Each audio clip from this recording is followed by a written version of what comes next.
Palamaner assembly స్థానానికి కూటమి అభ్యర్థిగా మాజీ మంత్రి అమర్నాథ్ రెడ్డి నామినేషన్ వేశారు. ఈ నామినేషన్ కార్యక్రమం అట్టహాసంగా సాగింది. వేలాది మంది కార్యకర్తలు తరలివచ్చి అమర్నాథ్ రెడ్డికి మద్దతు తెలిపారు. ఈ సందర్భంగా పట్టణంలో భారీ ర్యాలీ నిర్వహించారు. వైసీపీ ప్రభుత్వంపై ఉన్న వ్యతిరేకత ప్రజల్లో స్పష్టంగా కనిపిస్తోందని, రానున్న ఎన్నికల్లో కూటమిదే విజయమని అన్నారు అమర్నాథ్ రెడ్డి. దీనిపై మరింత సమాచారాన్ని మా ప్రతినిధి మనోహర్ రెడ్డి అందిస్తారు. పలమనేరు ఉమ్మడి టీడీపీ అభ్యర్థి అమర్నాథ్ రెడ్డి ఈవేళ నామినేషన్ దాఖలు చేసినటువంటి పరిస్థితి.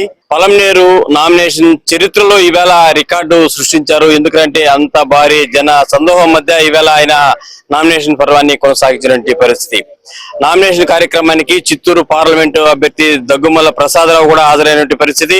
దాదాపు 1.5 కిలోమీటర్లు ర్యాలీ కార్యక్రమం అనేది దాదాపు 3 గంటలకు పైగా సాగిందంటే ఈవేళ పలమనేరులో నామినేషన్ ప్రక్రియ అనేది ఏ స్థాయిలో జరిగిందో మనము ఒకసారి ఊహించుకోవచ్చు. ప్రస్తుతానికి అమర్నాథ్ రెడ్డి గారు నామినేషన్ వేసి బయటకు వచ్చినటువంటి పరిస్థితి. మరి ఆయన అజెండా ఏమిటి అనేటువంటి అంశాలు కూడా తెలుసుకునే ప్రయత్నం చేద్దాం ఈ ఎలక్షన్ లో. చెప్పండి, ఈరోజు మీ నామినేషన్ ప్రక్రియ చూస్తుంటే మరి దెమ్మ తిరిగేటువంటి పరిస్థితి కూడా కనిపిస్తుంది. మీరు ఎట్లా దీన్ని ట్రీట్ చేస్తున్నారు? నామినేషన్ కు విపరీతంగా ప్రజలు వచ్చారు.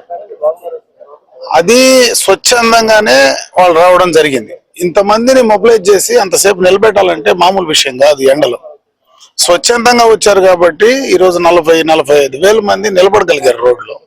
ఈరోజు ఏదో నామినేషన్ కు వచ్చారనే కార్యక్రమం కాదు. ఈ ప్రభుత్వం పైన ఎంత వ్యతిరేకత ఉంది, ఈ ప్రభుత్వం పైన ఎంత కోపం ఉందో ఈ రోజు నామినేషన్ కు వచ్చినటువంటి ప్రజలే ఉదాహరణ. ఈ ప్రభుత్వం పూర్తిగా ప్రజా వ్యతిరేక విధానాలు చేస్తుంది. అభివృద్ధి అనేది పూర్తిగా మర్చిపోయారు. అదే విధంగా పన్నుల భారం విపరీతంగా వేసేశారు. ఇష్టం వచ్చినట్లు అవినీతి కార్యక్రమాలు లూటీ చేయడం జరిగింది.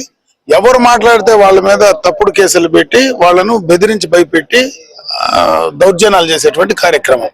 ఎవరైనా ఆస్తులు కూడా నా ఆస్తి నా దగ్గర ఉంటుందా అని భయపడేటువంటి పరిస్థితిని ఈరోజు సామాన్యమైనటువంటి మధ్యతరగతి ప్రజానీకం భయపడే స్థాయికి తీసుకొచ్చారు. అందుకే ఎన్నికలు నోటిఫికేషన్ వెలువడిన తర్వాత ప్రజల్లో ఈ రకమైనటువంటి ఫ్రస్ట్రేషన్ ఉంది కాబట్టి ఇంతమంది రోడ్లపైకి వచ్చి నిలబడగలిగారు. నియోజకవర్గం ఎప్పుడు కూడా తెలుగుదేశం పార్టీ కంచుకోవట్లాంటి నియోజకవర్గం. గత ఎన్నికల్లో కూడా కొన్ని కారణాల వల్ల ఎక్కువ సమయం ఈ నియోజకవర్గంలో వాళ్లతో ఉండలేని దానివల్ల, ఒక్కసారి నాకు ఓటేయమని చెప్పి జగన్మోహన్ రెడ్డి అడిగిన దానివల్ల, మా చిన్నాయన్ని చంపేశాడు, నన్ను కత్తితో పొడిశాడు అని చెప్పి వాళ్లను ప్రజలను ఏమార్చిన దానివల్ల పోయిన ఎన్నికల్లో గెలవడం జరిగింది. పూర్తిగా అదన్నీ ఈ ఎన్నికల్లో ప్రతిసారి ఏదో ఒక డ్రామాతో వస్తున్నాడు కాబట్టి ఇతను డ్రామా ముఖ్యమంత్రి అని రిజిస్టర్ అయిపోయాడు.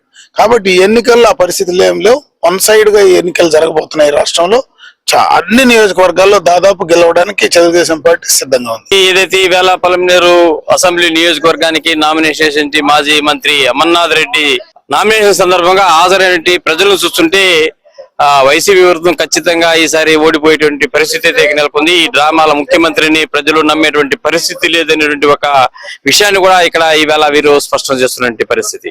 వీడియో జర్నలిస్ట్ మహేష్ తో కలిసి మనోహర్ రెడ్డి, ఏబిఎన్ ఆంధ్రజ్యోతి.